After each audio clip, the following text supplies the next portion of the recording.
You have a lot more upside organically you can squeeze. Yeah. And you pacified yourself into saying you're not currently focused on acquisition. So therefore, whatever reasons perpetuated you to this point in revenue, that reason is technically not even strong enough to sustain 400K a month. Those reasons, they allowed you to contract. Yeah. Right? When you have stronger reasons, not only would you have never tolerated contraction, you would have never tolerated yourself saying you're not focused on acquisition. Yeah. You would have perpetuated it no matter what because you had stronger reasons to get the additional cash. Right? You have more you can squeeze out of the organic side of your business. Yeah. You have more you can squeeze out of the paid side of your business as well. You're simply not doing it. Yeah. That's what reveals your reasons aren't strong enough, right? It's totally different if you were sitting here telling me like, man, Jeremy, I've amplified the amount of content I'm putting out. I've gone on as many different channels as I possibly could get on. I've started the process of distributing my content organically via paid distribution as well to try to get more viewership on it. Dude, I needed additional cash for this specific set of reasons. So I watched all the webinar training in under a day. I actioned all of it and I had a webinar launch the next week and I already risked 30K on it. I made back this much. I started doing twice a week webinars instead of once a week webinars. Like, dude, there's a substantial difference in somebody's behavior when they have a real set of reasons that are driving them to have growth in their life versus you can tell when somebody's just, again, I keep using the word pacified, and gotten to the point where their reasons just aren't strong enough for them anymore. You understand? Yeah. Look, at 21, dude, like 300 to 400K a month in today's money with a lifestyle business makes perfect. Like it aligns exactly to what a 21-year-old would want out of business. Yeah. There's nothing in any way, shape, or form I'm shocked with in what you presented to me today. I'm just telling you that you clearly need stronger reasons to really kick it up a notch and be willing to sacrifice some of that quality of life, some of that freedom that you have right now. Not a lot. Like you'd still have a great life, dude. I'm not thinking selling is going to be shitty, you know? Yeah. But it's going to change a little bit to get to the next level. Does that make sense to you? Yeah. Okay. As a great example, if you had a headache on a particular film day, would you just say, I'm not filming? I would film. I'd film. So I you don't have miss strong filming enough days. reasons to do that, right? But like now let's say that you needed to schedule out a webinar on top of what you already do now. What's been more than a month? Yeah. How many have you done? 0. Right? So you see what I mean? So you Yeah. don't have a strong enough reason to interfere with your current routine enough to just schedule 1 2-hour event per week. You don't have enough strength and reasons to do something that takes 8 hours in a month. Yeah.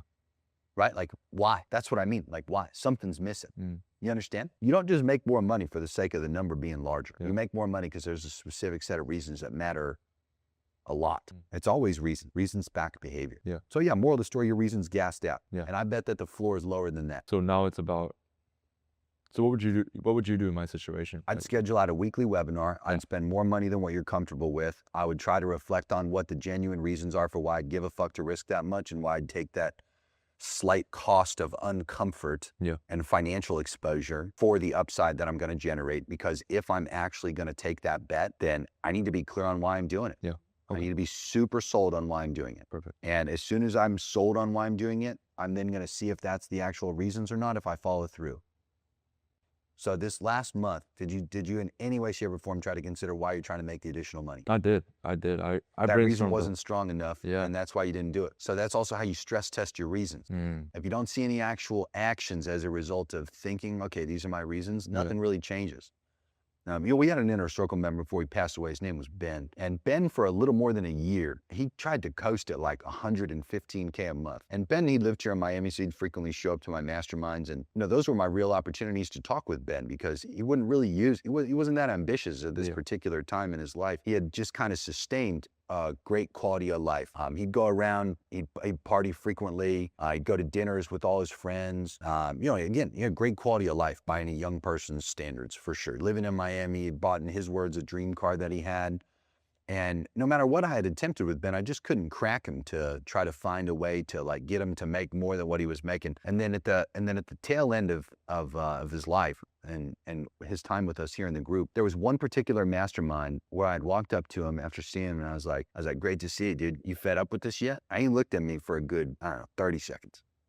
And I could see it. I could see it wearing on him. I could see like how he was living, like physically showing up in his appearance. And I said to him, like, what's next?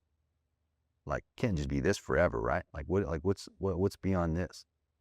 And I then get up and I do a talk, and I gave a talk on reasons, and it's just a perfect talk for him.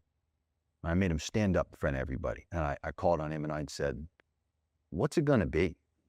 Like what's actually going to compel you to go to the next level? And for him, it was actually at the time some super materialistic stuff.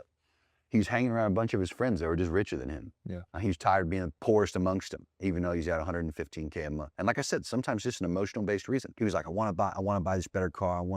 He was living with one of the other inner circle members named Mason at the time. They were roommates, but mainly because they were friends, not for like financial sake. But he was like, I want to get this penthouse, but I want to be able to buy it by myself instead of having my friend helping me and paying for it. And it was like material reasons in addition to like emotional reasons of just tired of being small.